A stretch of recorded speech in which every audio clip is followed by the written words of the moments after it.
Assalamualaikum warahmatullahi wabarakatuh.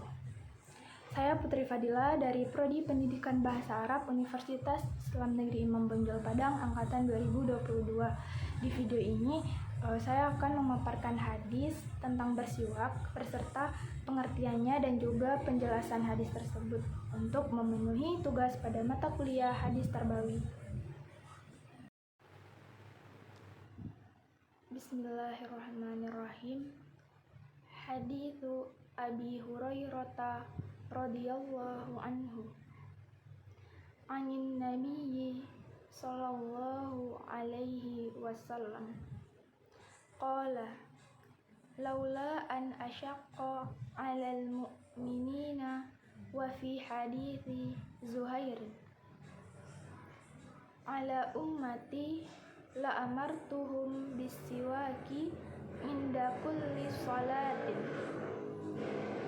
Rawahul Bukhari wa Muslim wa Tirmidzi wa Nasa'i wa Abu Dawud wa Ibnu Majah wa Ahmad wa Maliki wa Darimi. Hadis dari Abu Hurairah, semoga Allah meridhoinya. Dari Nabi Shallallahu Alaihi Wasallam, ia bersabda, jikalau tidak memberatkan atas orang-orang beriman, atas umatku, sungguh aku akan memerintahkan mereka dengan bersiwak ketika setiap akan sholat. Baik, selanjutnya masuk ke terjemahan hadis per kata. Laula, jikalau tidak, an, bahwa,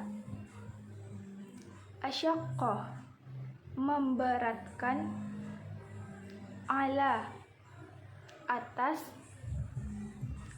al-mu'minina, orang-orang beriman,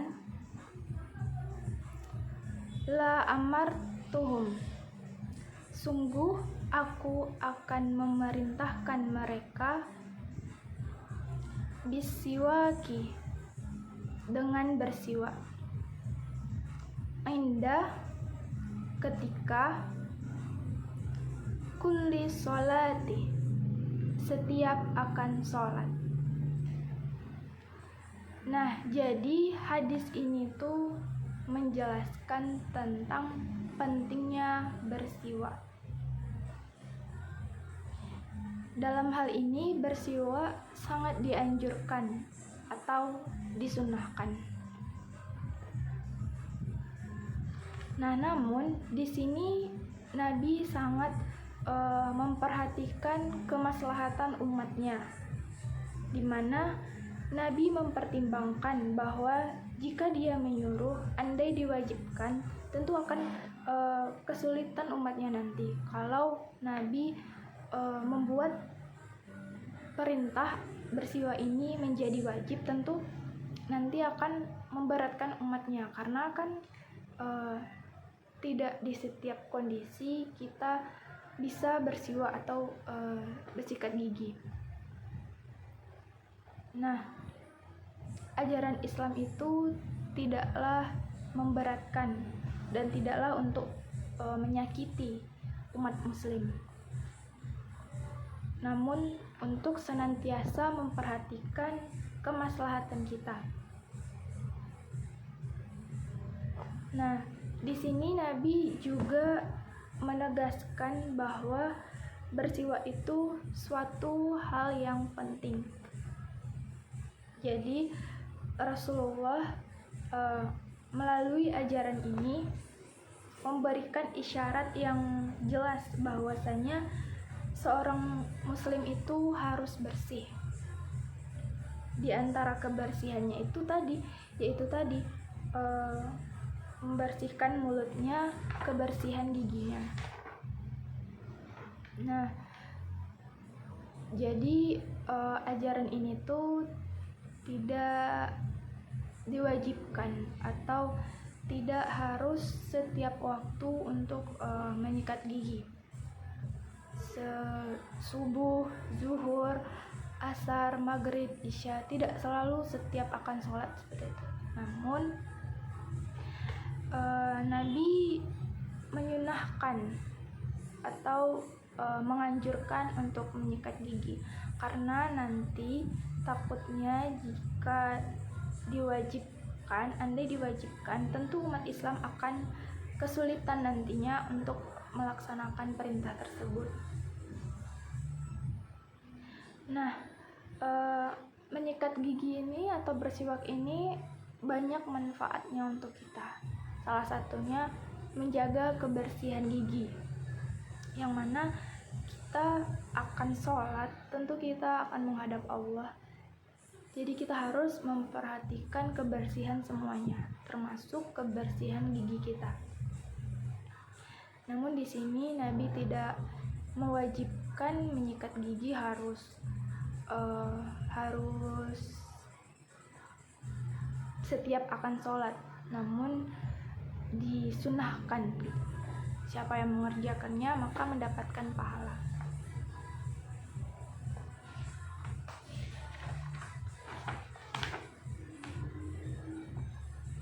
Nah, orang yang menjaga kebersihan diri itu tidak mudah terkena penyakit, termasuk kebersihan gigi sendiri. Terkadang banyak yang merasakan sakit gigi, jadinya itu menghambat atau mengganggu kekhusyuan kita saat akan beribadah. Kita kadang ingin melaksanakan sholat, namun gigi sedang terasa sakit. Tentu itu akan mengganggu kekhusyuan sholat kita, yang mana kita sholat perlu yang namanya khusyuk atau fokus. Nah, kalau lagi sholat terus sakit gigi, tentu sholat jadi tidak konsentrasi, sholat jadi tidak khusyuk dan sebagainya. Jadi dengan bersiwak ini, disunahkan bersiwak, itu juga bisa menjaga kita dari ketidakkhusyuan yang bisa terjadi ketika sholat saat gigi itu sakit. Seperti juga anak kecil yang sering tidak sikat gigi, kan itu rentan terkena sakit gigi. Apalagi kita yang sudah dewasa, gigi ini lebih lama umurnya dibandingkan anak kecil tadi, nah rentan mudah sakit gigi. Nah, kaitan hadis dengan pendidikan, yaitu hadis ini berbicara tentang materi pendidikan mengenai akhlak. Jadi tentang akhlak di sini, tepatnya akhlak terhadap diri sendiri, yaitu tentang bagaimana seorang menjaga kebersihan atau kesehatan dirinya. Khususnya di sini tuh kebersihan gigi. Jadi kaitan hadis dengan pendidikan yang pertama itu tentang kesehatan, tentang akhlak, dimana di sini dia menjaga dirinya sendiri. Siapa lagi yang bukan menjaga diri kita kalau bukan diri kita sendiri? Walaupun orang tua kita sudah mengingatkan untuk sikat gigi, kakak kita sudah mengingatkan untuk sikat gigi, namun jika akhlak diri kita sendiri yang tidak mau untuk menjaga diri kita, ya tentu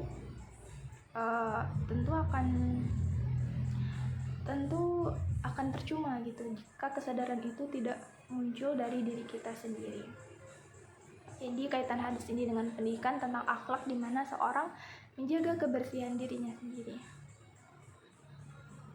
Hadis ini membahas tentang prinsip mendidik atau prinsip pendidikan, di mana pendidik yang baik menyesuaikan dengan keadaan, dengan kondisi, dengan kemampuan pendidik atau peserta didik, sehingga kemungkinan pendidik itu membawa kepada kebaikan akan lebih mudah sampai di situ. Nah, jadi di sini hadis ini membahas tentang prinsip mendidik, yang mana pendidikan yang diberikan itu sesuai dengan keadaan, sesuai dengan kondisi. Seperti hadis tadi, Rasulullah memerintahkan untuk bersiwak jika tidak memberatkan umatnya setiap akan sholat. Nah, itu kan menyesuaikan dengan keadaan, menyesuaikan dengan kondisi, dengan kemampuan umatnya. Nah, seperti itu juga hadis ini dengan pendidikan, kita harus menyesuaikan apa yang kita ajarkan dengan kemampuan peserta didik. Tidak mungkin kita menyuruh anak SD pergi observasi ke sekolah MAN, SMA untuk melakukan penelitian atau hal lain sebagainya, gitu kan, itu tidak mungkin. Jadi kaitannya dengan pendidikan itu tadi,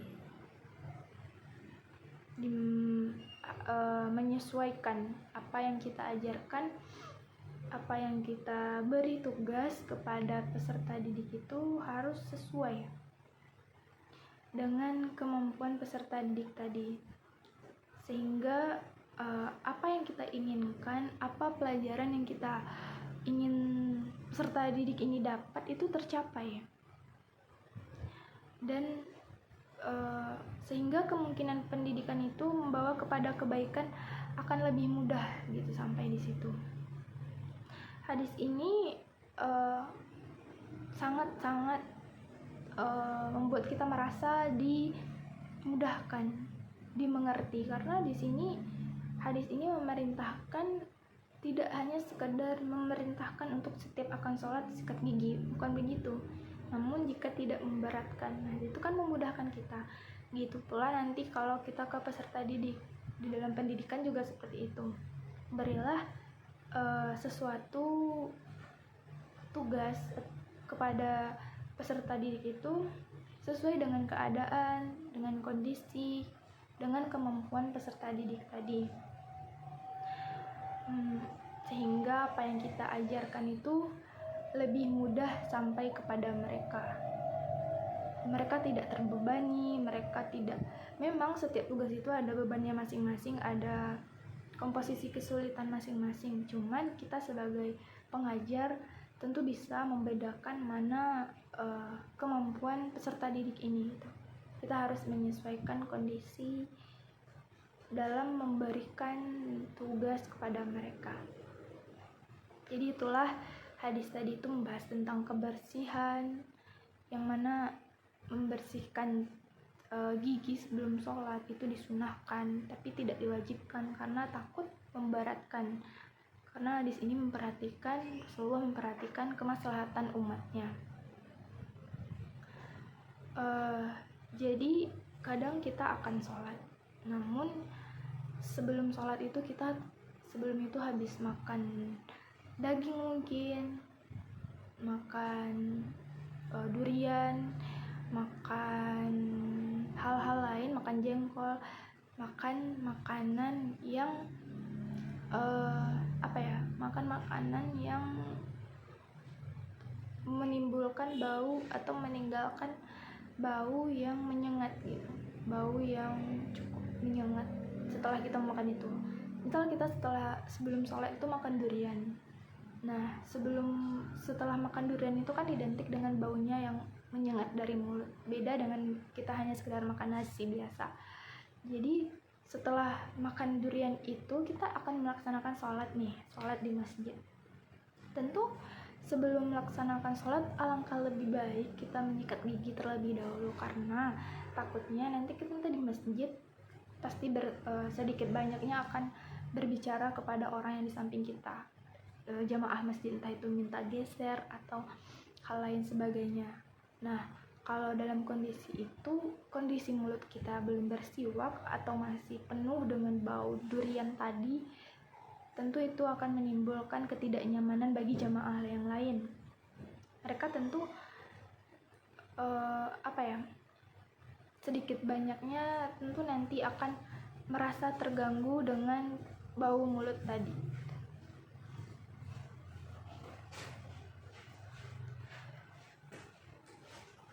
Nah, jadi itulah tadi tentang hadis bersiwak atau poin-poin tentang bersiwak tadi, penjelasannya. Mulai dari hadis ini tuh sangat mempertimbangkan kemaslahatan umatnya, tidak memberatkan umatnya. Hadis ini tuh mengajarkan kita untuk menjaga kebersihan.